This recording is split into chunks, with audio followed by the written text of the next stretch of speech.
Social মিডিয়াতে অন্যের জীবন দেখে আফসোস করার কিছু নেই। মানুষ সোশ্যাল মিডিয়াতে ওইটাই পোস্ট করে যেটা তার সবচেয়ে বেস্ট বা ভালোটা। আর যারা বিদেশে থাকে তাদের সুন্দর ভিডিও বা ছবি দেখে কষ্ট পাওয়ার কিছু নাই, এটা মনে করার কিছু নাই যে তারা স্বর্গে থাকে। আপনারা ওইটাই দেখেন যেটা আপনাদেরকে দেখার জন্য আমরা অ্যালাউ করি।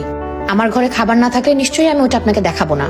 সারাদিন কাজ করার পর ক্ষুধা পেটে বাসায় আসার পর যখন কোনো খাবার থাকে না, রান্না করার পর আরো 2 ঘন্টা ওয়েট করতে হয় খাবারের জন্য, এই কষ্টটা শুধু তারাই বোঝে যারা বিদেশে থাকে।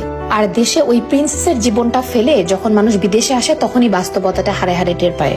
আর যারা বিদেশে থাকে তাদের যে কি কষ্ট, ঘরে বাইরে সমান তালে কাজ করতে হয়, এটা আপনি যতক্ষণ না পর্যন্ত বিদেশে আসবেন ততক্ষণ পর্যন্ত আপনাকে বোঝানো সম্ভব না। আর সারা সপ্তাহ ঘরে বাইরে কামলা দেওয়ার পর যখন উইকেন্ডে একদিন আপনি ঘুরতে যাবেন, ওই একটা ছবি বা ওই একটা ভিডিও দেখে মানুষ মনে করবে, বাহ, উনি তো মনে হয় স্বর্গে থাকেন, একটা প্রিন্সেসের জীবন।